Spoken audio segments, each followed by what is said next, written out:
I'm Tal, Deputy Mayor for Planning and Economic Development, and thank you for joining us for today's discussion, which we're entitling the New Year, New Housing.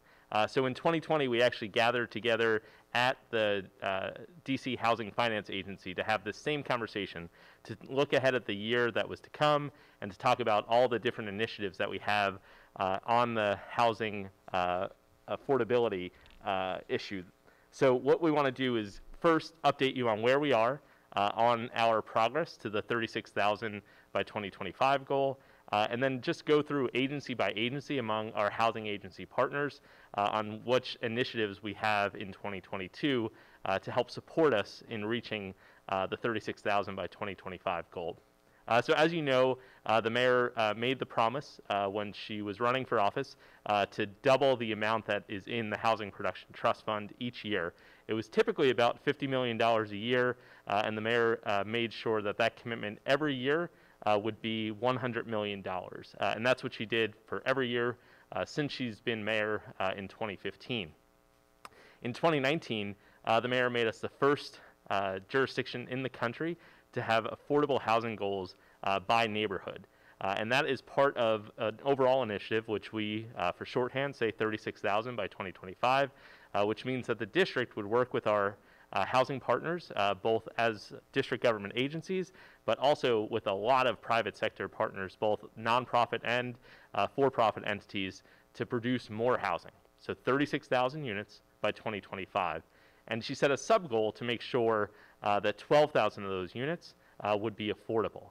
And so today, we're happy to announce that we have created 20,603 new homes since 2019. That means we're 57% of the way to our goal. And on the sub-goal of affordable housing, of trying to create 12,000 units by 2025, we were able to produce already 3,590 units of affordable housing. That brings us to 30% of the goal. So the reason we're here today is to actually talk about how we make even more progress on that sub-goal of 12,000 units of affordable housing by 2025. So we'll go through that, but as I mentioned, the mayor made us the first jurisdiction in the country to have affordable housing goals by neighborhood. So we can look at the next slide, which shows you what our targets were and where we are to reaching them. And one of the things that I know we're going to hear from the Office of Planning about is these goals and what they mean, and also some work that we're doing in those areas where we need to do the most work and where we need to create even more affordable housing, that we're making sure we have a roadmap for those areas to really show how we'll meet those goals and even how we'll create affordable housing even beyond that goal and beyond 2025. So if you look at this chart, you can see that in some places, in one place I should say in particular, we've actually already exceeded our goal, which is far southeast and southwest. And then you see in far northeast and southeast, we're close to already trying to achieve the goal that was laid out for that planning area. And I know OP will talk to us about the 10 planning areas that we have across the district. So we're really excited about, what the mayor's vision for making us the first jurisdiction in the country to have affordable housing goals by neighborhood, but also the citywide goal that we have to create 36,000 units by 2025, and the progress that we're working on together. We also launched at the end of last year, a request for information. And this request for information is about housing in downtown. So you might know that in downtown or central Washington, for the planning area, that we have had really kind of a dearth of housing in recent years. We've had no new housing starts but for one. So a few weeks ago, we stood outside 1313 L Street Northwest, and that was the first residential project in the Central Business District in over 10 years. So we really haven't created housing in the Central Business District. What that meant is that we saw the mix of uses in the Central Business District being very weighted towards office space. About 90% of the use in the Central Business District is office space.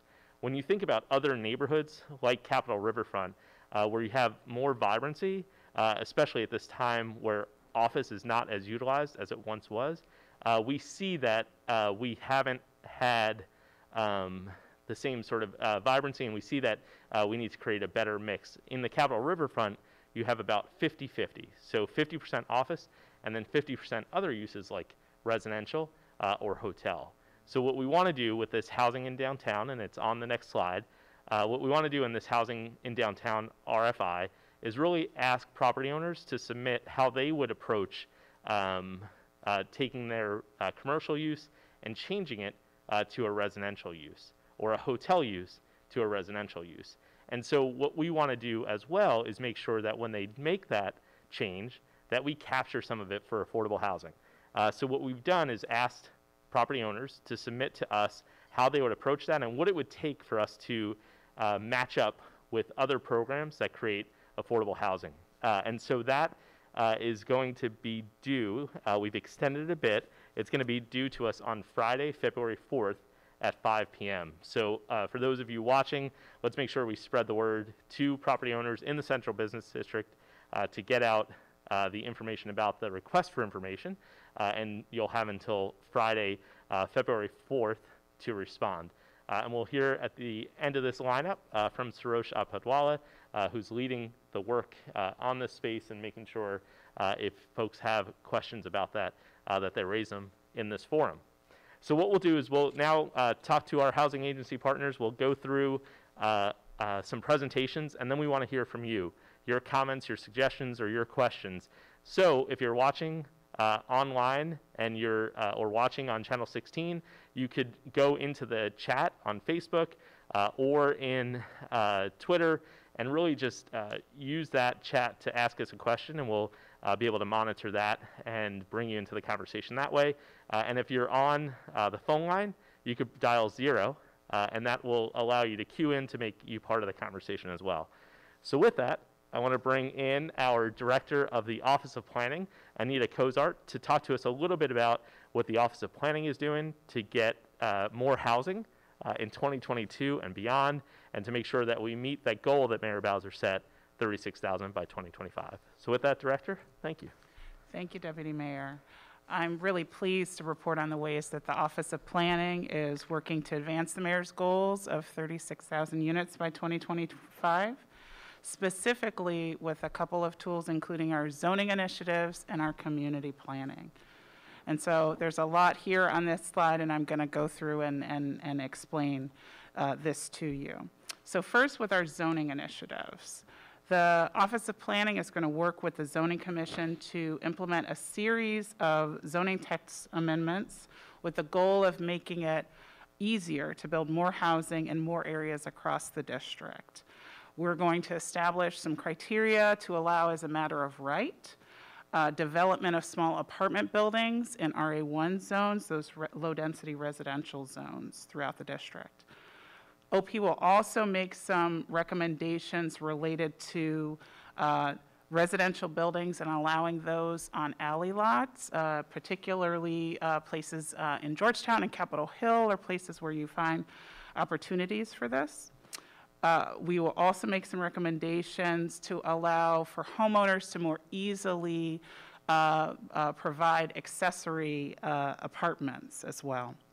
So it's important to recognize that faith-based institutions really represent a significant opportunity for development of housing and affordable housing. With an estimated 6 million of square feet that's underutilized in the district. And so OP is really advancing some zoning changes that will expand the range of options for these faith-based institutions to really develop their properties for affordable housing and advance those goals. These are changes that are going to complement other supports that the district offers to faith-based institutions as well. And lastly, in terms of zoning changes, we will be implementing recommendations from the comprehensive plan that was passed late last year. And these are to support a number of different changes, but in the next quarter, development along Benning Road and Minnesota Avenue, And then also, as we move forward and implement planning studies that are underway right now, there'll be zoning changes. The zoning changes associated with that, we will move forward as well. The second pillar of our efforts around housing in 2022 are our community plans, which you'll see listed on the slide. In 2022, we'll complete 2 plans that are focused on racial equity, economic resilience, and housing accessibility, and these are in Congress Heights, and also along Pennsylvania Avenue Southeast in Ward 7 and Ward 8. We also are doing planning work in the planning area of Rock Creek West, also known as Ward 3, and it's really focused on leveraging housing tools, targeted investments, and design strategies to produce more than 2,000 units of additional housing on really key opportunity sites in that area. And our Rock Creek West work is particularly important because we need to really accelerate our efforts in that area, especially in terms of affordable housing. So we're going to move forward with a Chevy Chase small area plan, which is underway now. We have the opportunity to reimagine and redevelop a community center library to include housing and affordable housing. We're also going to examine zoning that will allow for additional housing capacity in Friendship Heights and Tenleytown, and also design tools that will help us think about expanding the housing capacity in Woodley Park and Cleveland Park historic districts. And this year in Ward 5, the Office of Planning will launch planning initiatives along New York Avenue Northeast and in Ivy City. These incorporate design tools and policy strategies to allow for a balance of housing, community amenities, and jobs-rich light industrial uses. We look forward to engaging Ward 5 residents and property owners and stakeholders around these planning initiatives. So OPIA is coordinating and aligning all of the zoning initiatives and the community planning activities that I've mentioned today with the work of other district agencies as well as community partners. And we're doing this so that we can maximize our impact and our progress towards achieving the mayor's housing goals. And with that, it's my pleasure to pass the presentation over to Drew Hubbard, the Director of the Housing and of the Department of Housing and Community Development. Drew? Thanks so much. I think it's always great for our agency to follow after our colleague at the Office of Planning, because you should always plan before you do. And we take a very strategic and intentional approach on how to approach this work. So we really rely on the Office of Planning to get us data and thoughts on how we can maximize our existing programs and stand up new programs. So with that, I will talk a bit about many of our new initiatives and some of our very important continuing initiatives and where we are. We recently released a faith-based housing request for applications, where we invited qualified applicants who are capable of structuring and administering and funding a program to support faith-based institutions such as churches, synagogues, mosques, and others in development of affordable housing. The RFA grantee will assist with pre-development grants or loans and technical assistance to faith-based entities to really get their ideas to move from concept into the real world to actually building affordable housing on their own land. So that RFA actually closes on January 28th, so we're excited that will be coming to us soon, and we'll have some great entities to choose from to get those dollars out the door. One of our largest and most long-running initiatives comes in the form of our NOFA, or our Consolidated Request for Proposals for Affordable Housing. So that makes dollars through the Housing Production Trust Fund, as well as other federal and local resources available for the funding of projects. The first round of RFP selections will be made on February 1st, and the second round closes on February 15th, with selections to follow closely behind in the spring. The HPTF investment will be a major tool in achieving the goals laid out in the 2019 Housing Equity Report, which outlined, of course, as we already talked about, the 36,000 new homes by 2025 initiative, as well as making it, as we've said already, the district the first jurisdiction in the nation to set affordable housing goals by neighborhood. So again, as I've already said, this is an intentional look at not just building housing, but where we put it to make sure it's spread equitably around the district in all 8 wards. So with 20,603 new housing units delivered since January of 2019. We've already talked about the district reaching 57% of that goal. And during that same period, the number of affordable housing units that have already been delivered. So we are well on our way to making sure we can meet this goal through the resourcing that the mayor has put into this initiative. Another newer initiative that we are looking to roll out on February 15th is called HANTA, and it stands for the Tax Abatement for Affordable Housing and High Needs Areas Amendment Act of 2020, which it came from. And in short, it authorized tax abatements of real property taxes to provide incentives to produce new affordable units in Rock Creek West, Rock Creek East, Capitol Hill, and the upper northeast planning areas. So we've talked about the importance of making sure these units are spread around, so we want to make sure we have the resources and the ability to attract viable projects and buildings to those areas.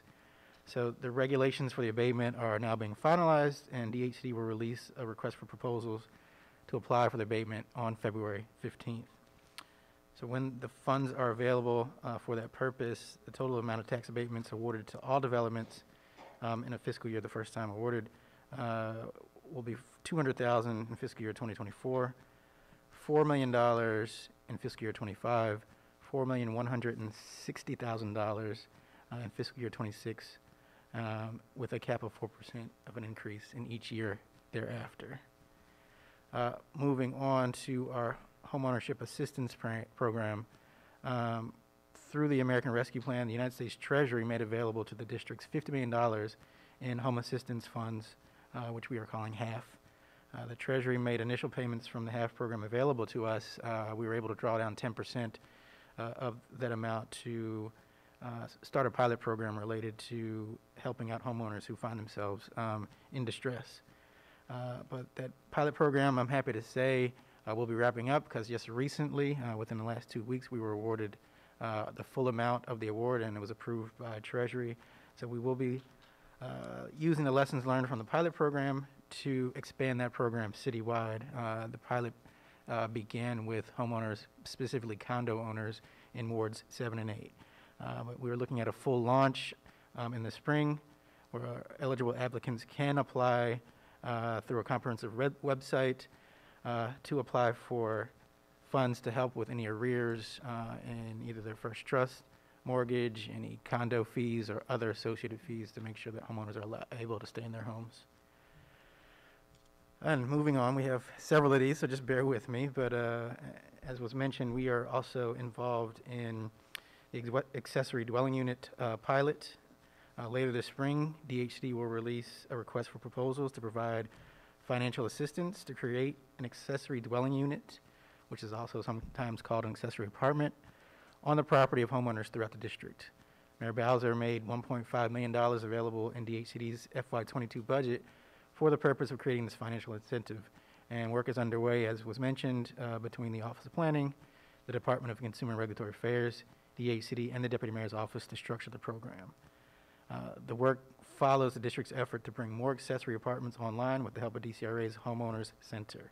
So we know this financial incentive is going to go a long way in allowing homeowners to take advantage of this opportunity. And lastly, the Cash to Covenants pilot program will offer multifamily property owners of existing vacant units a financial incentive to put an affordability covenant on their property. Multifamily property owners with vacant units in the Rock Creek West planning area will be able to submit proposals to an RFP to be released in the third quarter of FY22 for a financial incentive to place an affordability covenant on their property, as I mentioned. Units that end up being covenanted under the program will remain so for a duration of at least 15 years with an affordability of at or below 80% of the median family income. And we will also consider a formula related to affordability, covenant duration, and the unit characteristics, among other factors, to determine how much financial incentive will be provided related to a particular unit. So those are some of the new and existing programs that we are looking at in FY22. I'm sure there'll be more discussion on this, and with that, I'm happy to turn the program over to the Executive Director of the DC Housing Authority, Brenda Donald. Thank you. Drew, I am delighted to be here with the housing partners and to be part of this town hall talking about how the DC Housing Authority contributes to the mayor's vision and priorities for affordable housing across the city. As you know, we are one of the largest landlords in the city, and we've got 41 properties all across the district. And our focus is really on making those projects viable, livable, and safe for our residents, and to open the doors and units for even more residents to move in. So just to give you a little context, we actually have a budget for fiscal year 22, our capital budget of $64 million. And the vast majority of that comes from the district. So thank you, Mayor. We have a little over $58 million in local funding.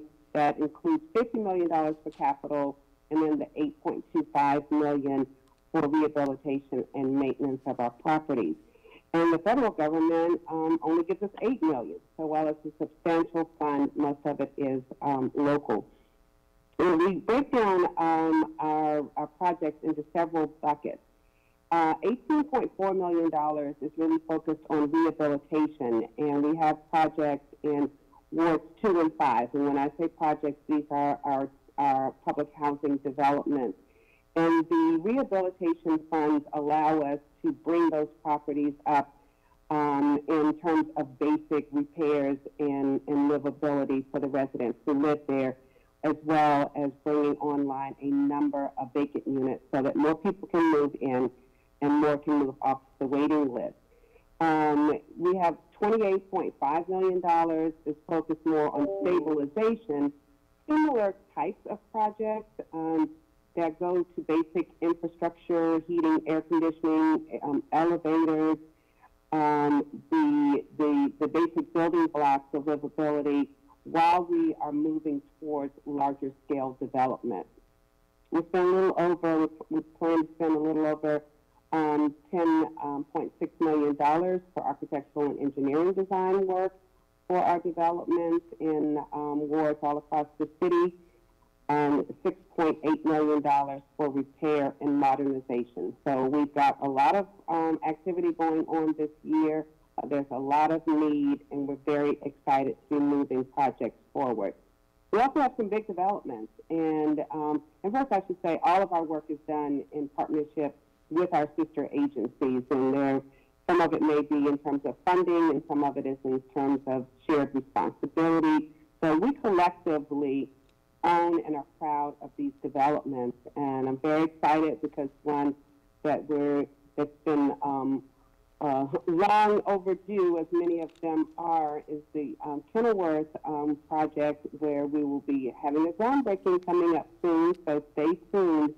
But this is an $83 million for phase 1 that will allow for redevelopment of 166 units, 170 units in multifamily buildings, and another 59 townhomes.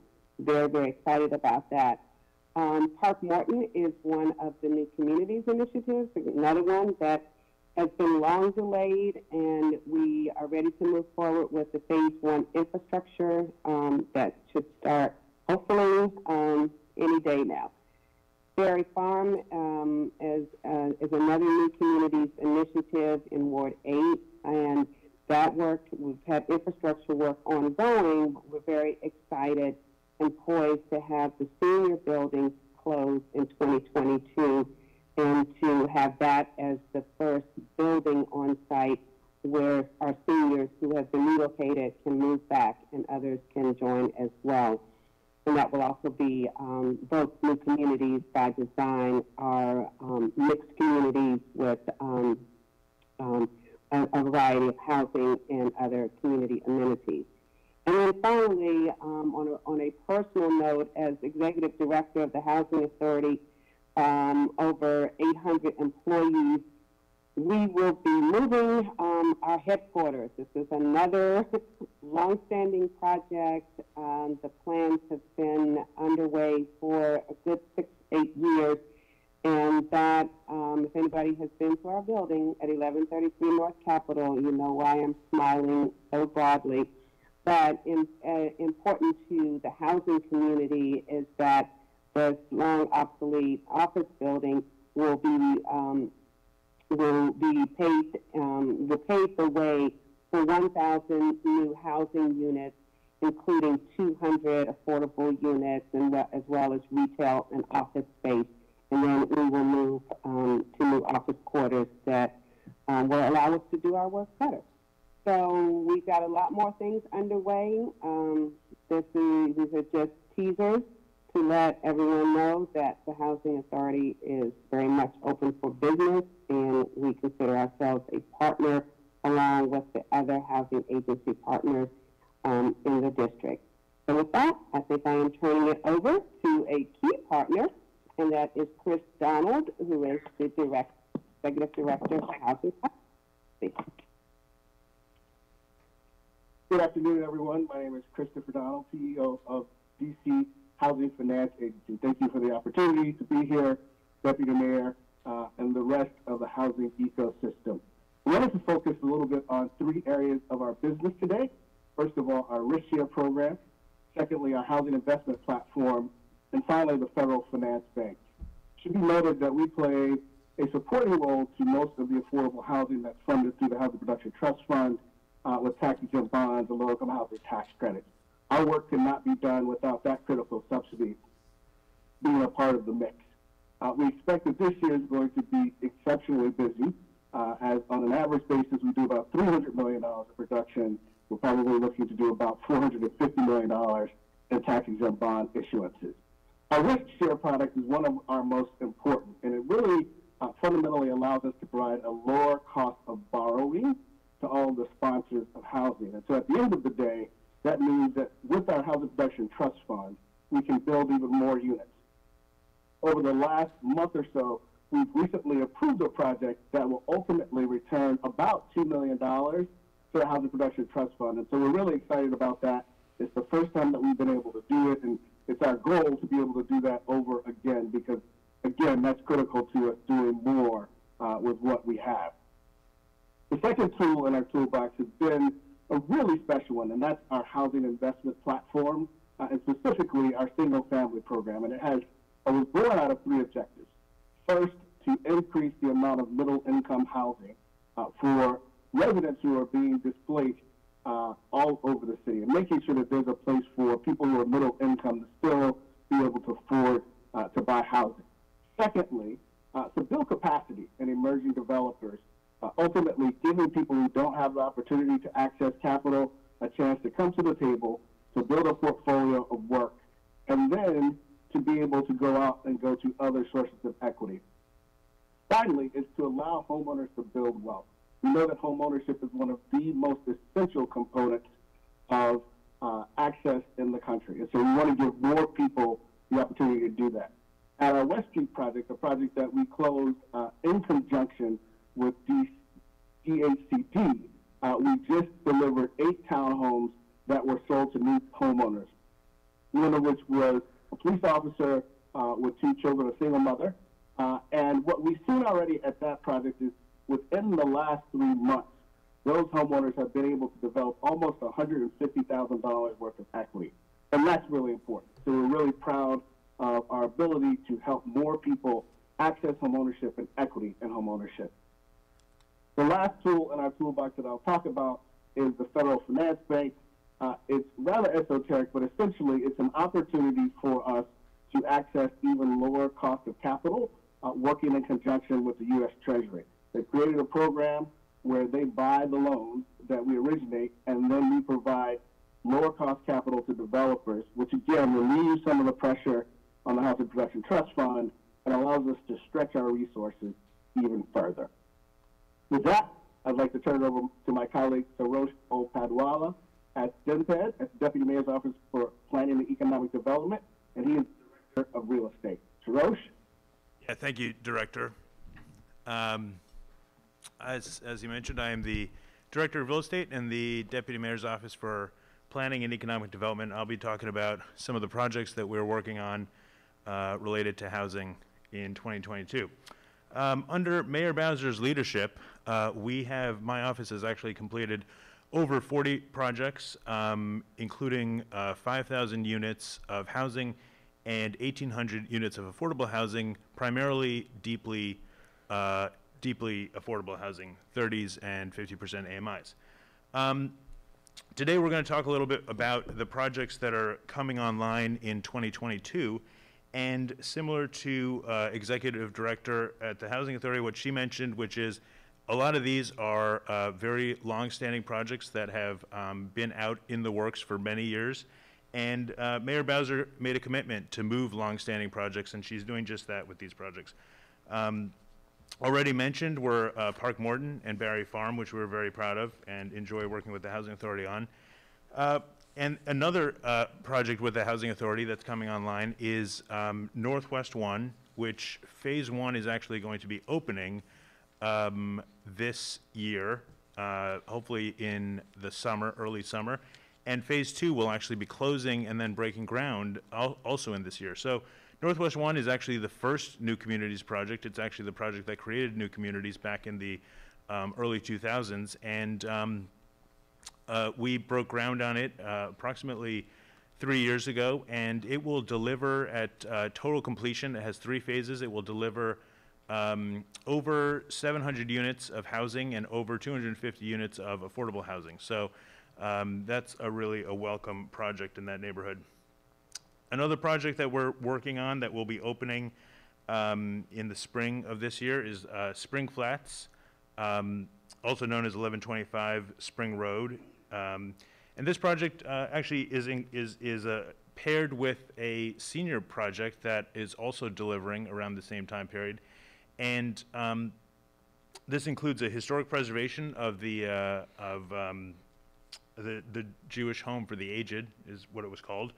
And this project will be delivering home ownership, so we're very excited about that because it's very important, as was mentioned earlier in the DCHFA presentation.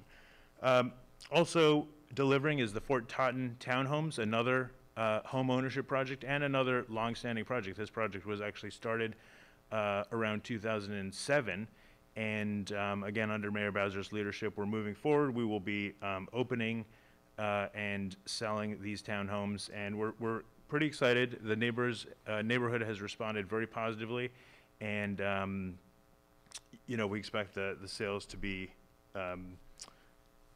reflect that. Finally, another project is another New Communities project is the Strand Residences, and this is a project that is related to the Lincoln Heights Richardson Dwellings project, and this project will provide off-site units for that project. And so this is similar to projects like 5201 Hayes or Providence Place. Providence Place will also be delivering this year.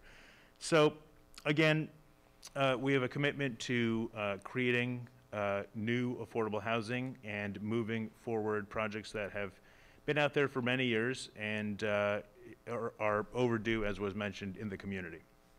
So with that, I'll turn it back over to the Deputy Mayor. Great. Well, thank you, Sarosh, and to all the panelists. I know we covered a lot of content, but we do want to bring others into the conversation. So if you want to join the conversation with a question or a comment, hit 0 now on the phone. If you're on social media or if you're watching on Channel 16, use the hashtag 36,000 by 2025, and that'll allow us to see the question and bring into the conversation. So with that, I want to go to the phone lines and see if we could bring Veronica into the conversation. Veronica, can you hear us? Oh, hi. Can you hear me? Yes, we can, Veronica. Oh, yeah, okay. First, would you please speak about the role which the address 1416 R Street Northwest? Is that the program is included for that area?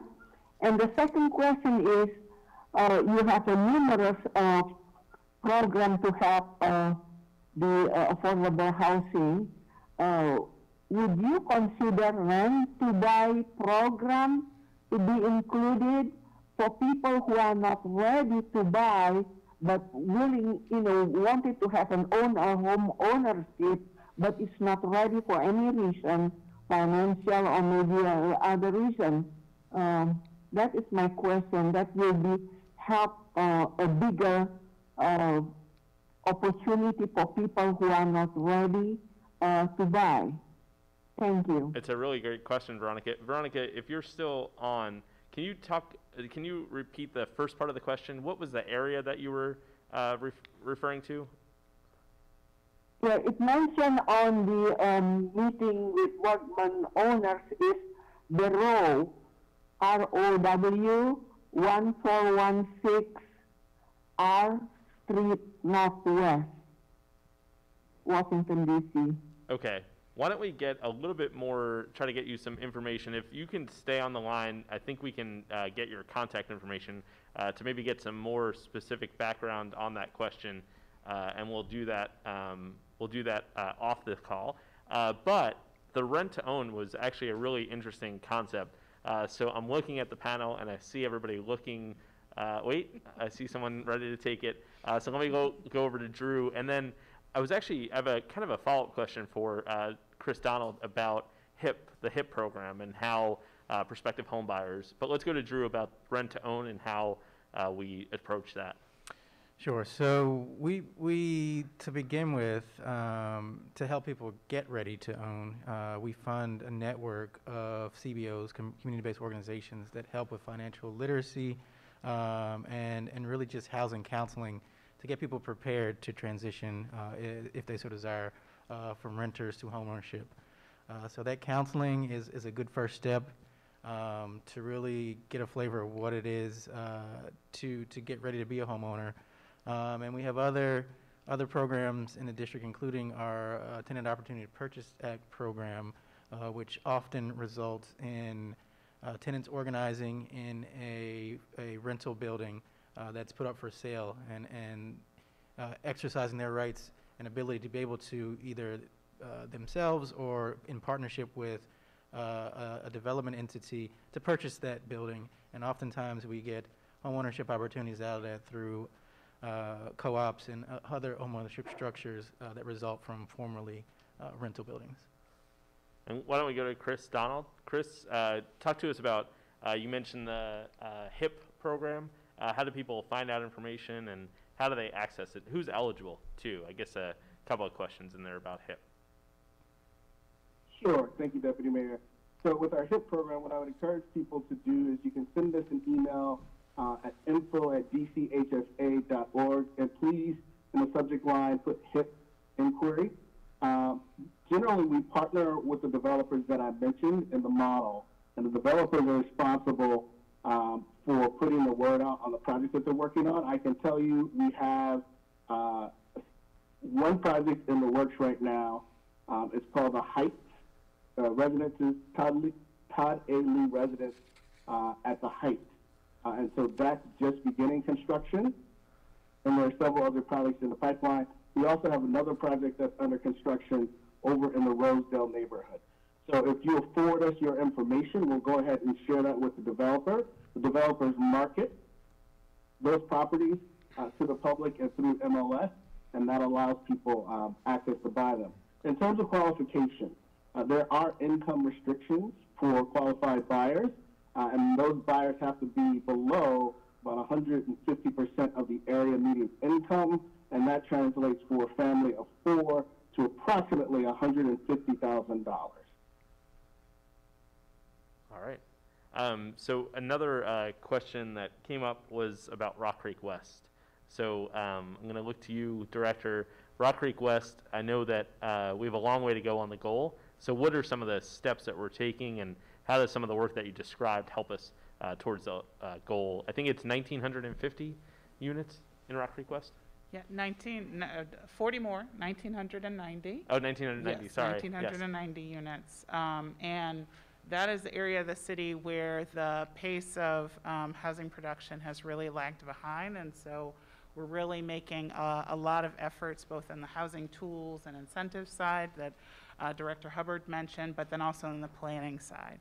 Really thinking about these major corridors, Wisconsin Avenue and Connecticut Avenue, incredibly rich in terms of transportation options, in terms of civic amenities, and just a high opportunity area. So it's really important as we start our planning initiatives, we're really going to be looking at how do you think about what are the ways and approaches that we can look at every single site that's available, really apply every single tool that we have at our disposal, certainly explore applying every single tool, and to really take advantage of every opportunity that may be available along these important corridors. And so this includes, you know, small scale apartments like the ones that I mentioned in low density residential areas, all the way up to the major corridors, which can certainly accommodate more development. If you think about a place like the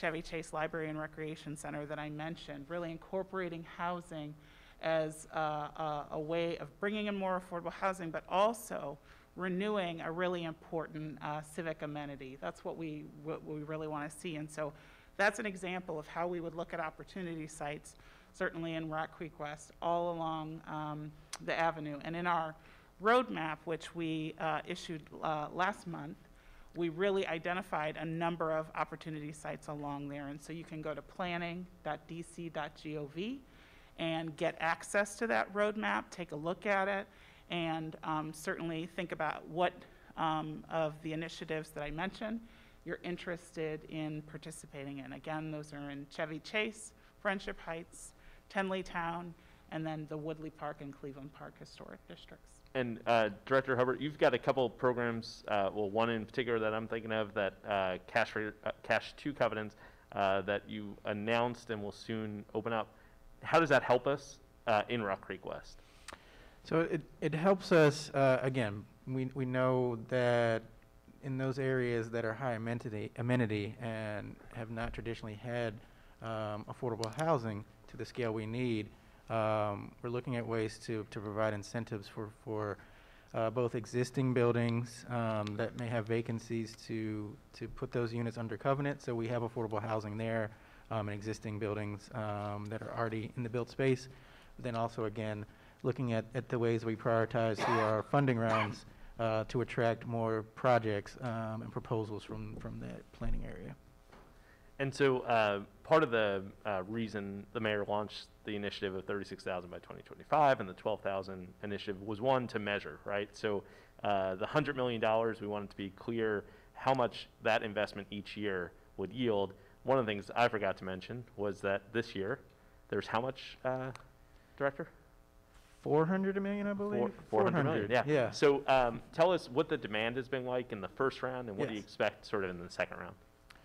Well, we're very happy to see that, you know, there is interest in utilizing these dollars. And what we've seen through the first round of this RFP, we have over $300 million in ask for projects that have come forward.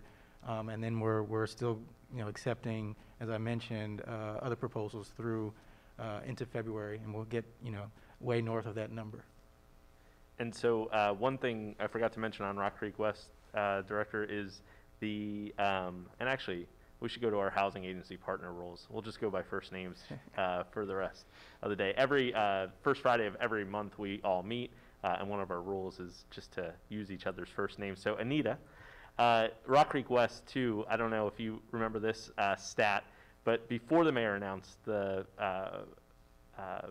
goals by neighborhood, the pipeline, if you remember how many units were in the pipeline in Rock Creek West before that goal was announced? 0.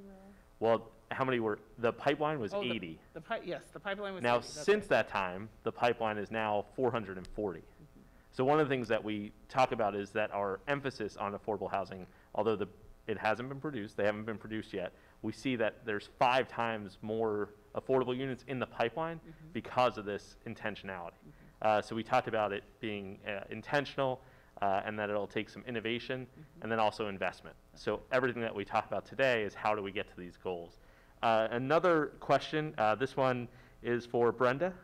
Brenda, this comes from Mr. Roberts in Ward 7, and he asked that there's a lot of new housing that's coming up, and there's usually, you know, an affordable component that's small, But his question is, being on a list for years and years that are now closed, how do residents navigate this? And maybe if you could talk about that wait list that Mr. Roberts is talking about and how you're approaching it with the Housing Authority.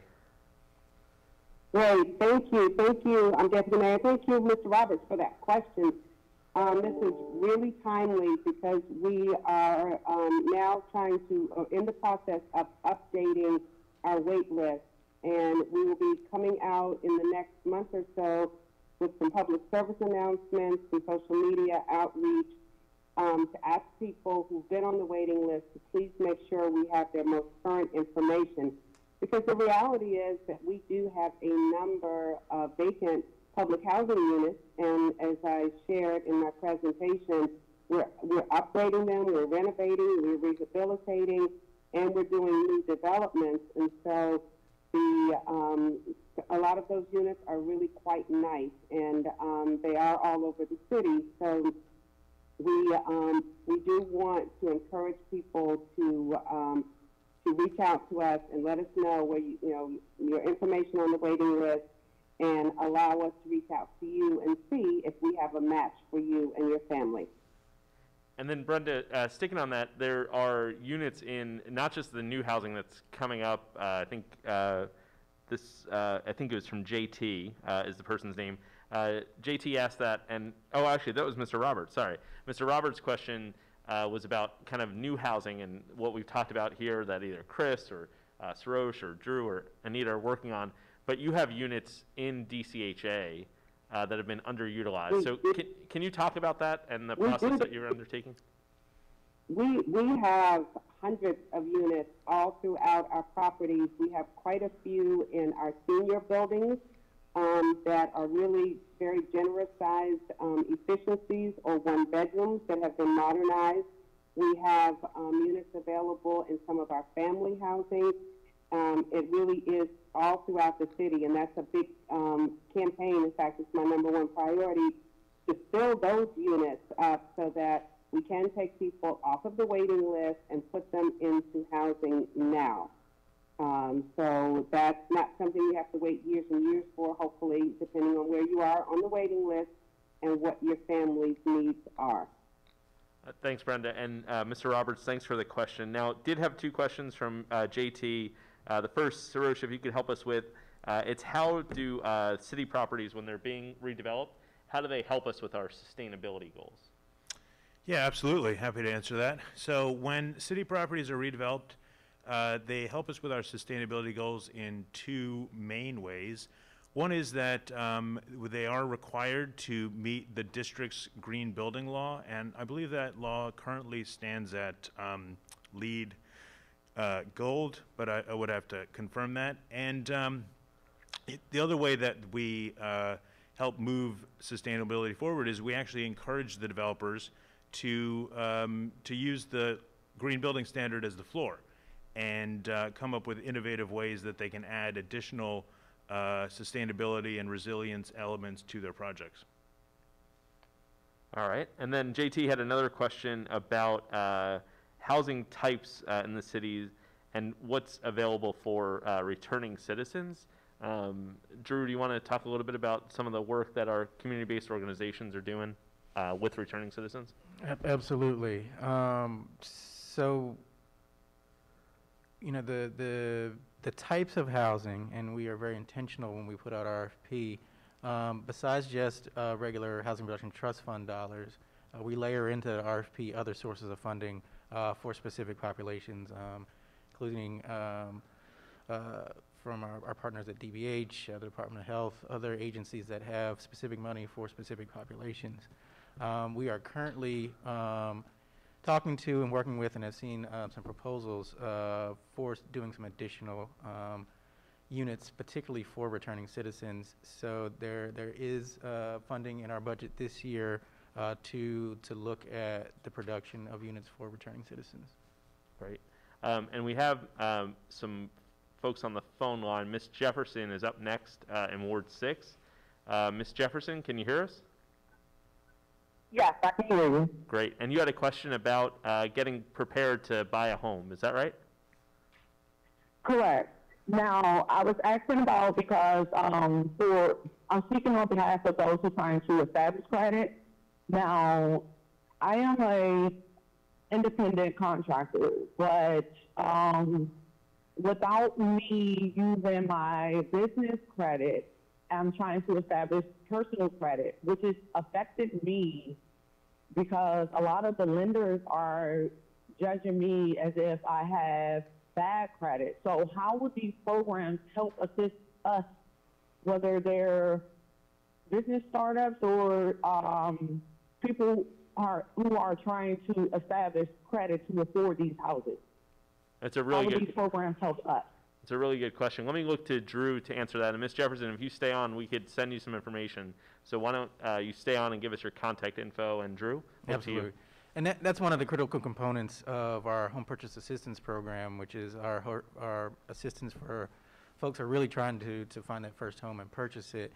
Besides just the very important part of the program where we provide down payment and closing assistance, one of the hallmarks and one of the initial steps is doing the intake with our community-based organizations. And that is one of the parts of that program is to do some classroom work, a lot of which is related to financial literacy, making sure that you know what you need to do, and they have financial counseling that can help you look at the types of things you need to either repair or look at or change related to your credit to make sure you can qualify for a first trust and get on that path towards homeownership. And so, again, the program, just the overall program, the one that for folks to access is It's Hpap, Home Purchase Assistance Program. If you look on our website, dhcd.dc.gov, there's links there, and we have CBOs throughout the city that can help you access the program and really walk you through how to get into that path for homeownership. and tell folks too, how much is it actually that they can acquire for the it's because it's down payment assistance, It's right? down payment assistance, and recently we were able to increase the amounts that are available depending on your income. I believe the upper limits right now are $80,000 you can access. Okay. And so, Ms. Jefferson, we hope that you'll reach out to DHCD. Hopefully we were able to get your contact information. But we want to make sure, too, as people make that pivot to being an entrepreneur, to working for themselves, that they're able to access these programs. So let's make sure we get in touch with you and you reach out. Next up, we have James in Ward 1. James, your line should be open now. Hi, yeah. I've been seeing a lot about building new residential housing downtown, and I'm wondering what y'all are going to be doing about making sure that some of that is affordable, because I know downtown and some other parts of the city are exempt from IV and other stuff like that. So I'm trying to hear what you guys are going to do if you're going to redevelop the area. How is there going to be that affordable component too? Yeah, and let me look to Sarosh as well, but that's actually what the housing in downtown request for information is all about.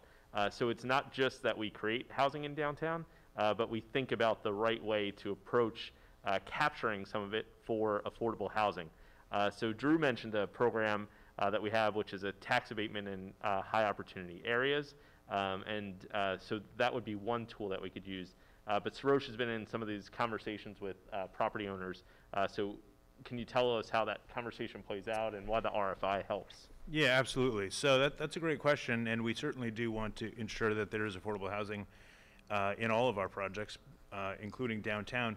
And one of the ways we're doing that is through this RFI, and the RFI basically is reaching out to the industry and asking them to give us information about their projects that we could then go back out and understand more about how much does it cost to do these conversions? What does it take to do these conversions? And then through those conversations, how do we incorporate public benefits into those conversions, including affordable housing?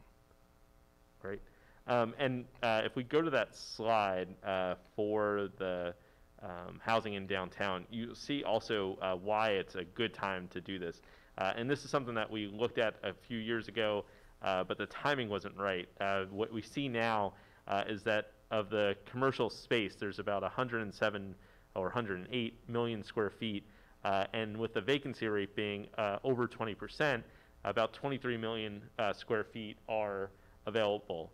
However, that doesn't mean that they're always in the same building. So Sarosh, what's kind of been the recipe for the buildings that are looking to sort of convert from one use to another?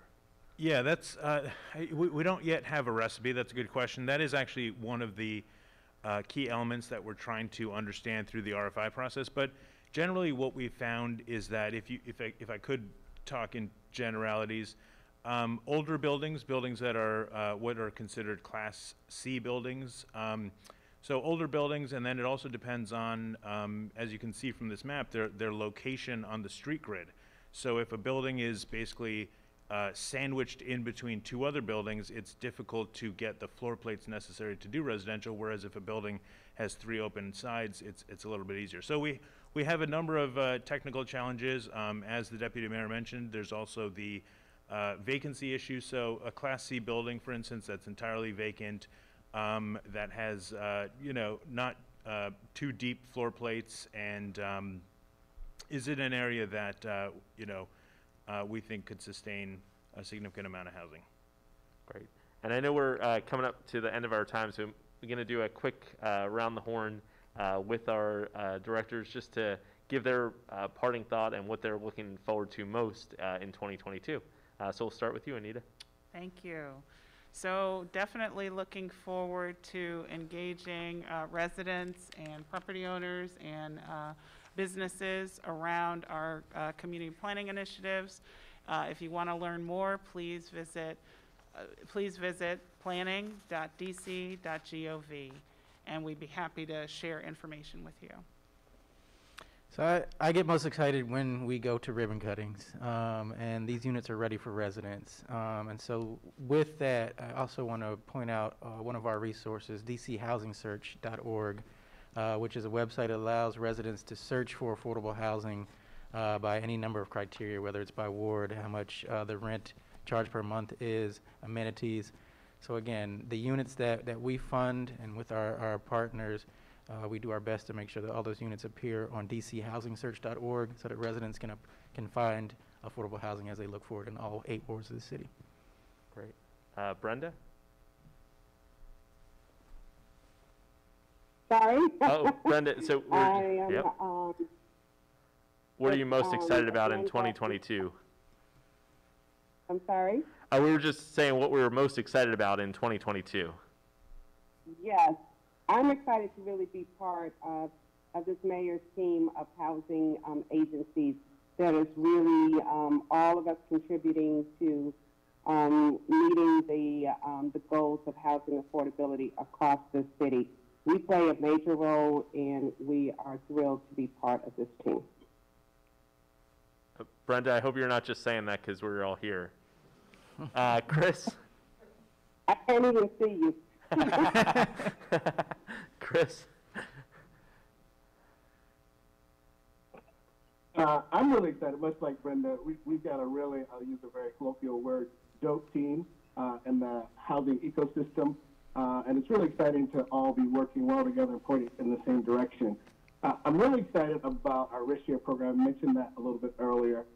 And one of the goals that we have is to do $1 billion in that venture over the next 5 years. So the team is really excited about it and up for the challenge. On the HIP side, we really want to partner with more developers. So if you're an emerging developer and you have a project, we would encourage you to call us and come sit down with us and talk to us. And finally, I am encouraged by our opportunity to participate in FFB, again, trying to bring more capital to the district that's going to allow us to build more units more efficiently. So those are the things that are on our radar screen for 2022. Yeah, thank you, Deputy Mayor. I would say that we are most interested in, or most excited about, food and housing. Mayor Bowser last year created the Food Access Fund that's focused on providing food access points east of the river. And we're really focused on sit-down restaurants. We're focused on fresh foods. We're focused on groceries. So I'm really excited about the projects that will be coming out through that program.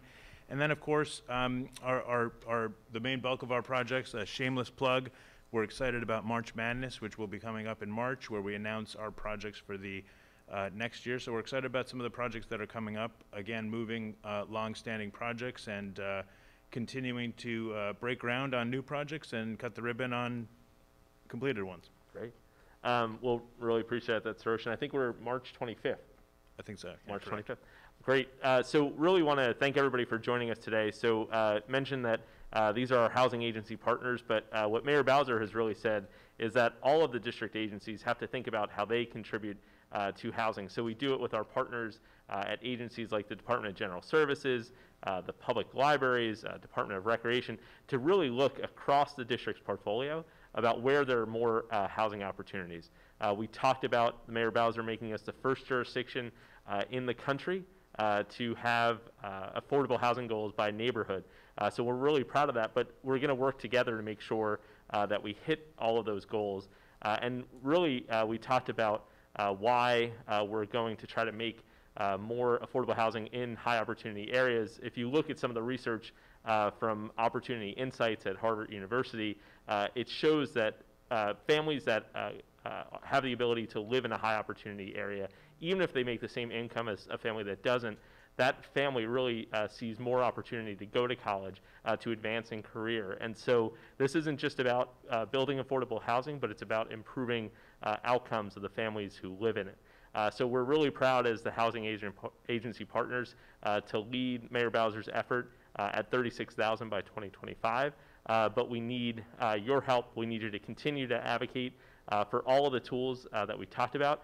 We need you to be in touch with Councilmember Anita Bonds, who's the at-large member for housing, who is one of our partners as well, who helps us make sure that when the mayor puts forth a bold budget on housing, that it makes its way through the process as well. So we're all in this together as well, and although Washington has big problems to solve, we know that if we stick together, we could solve them. And hopefully what you saw here in New Year, New Housing is to show you that we have an aggressive agenda to make sure that we advance on Mayor Bowser's vision for creating more affordable housing across the District of Columbia. So with that, thank you for joining us today. Be sure to check out obviously dc.gov for more about new opportunities that we have for our small businesses as well. Yesterday, Mayor Bowser launched the Bridge Fund, a $40 million opportunity for retail, restaurant, and entertainment venues, and more information on that can be found at obviously dc.com. So to our housing agency partners, thank you for all the work that you do, not just today, but every day. And for those of you watching at home, thanks for joining us today and being part of the conversation.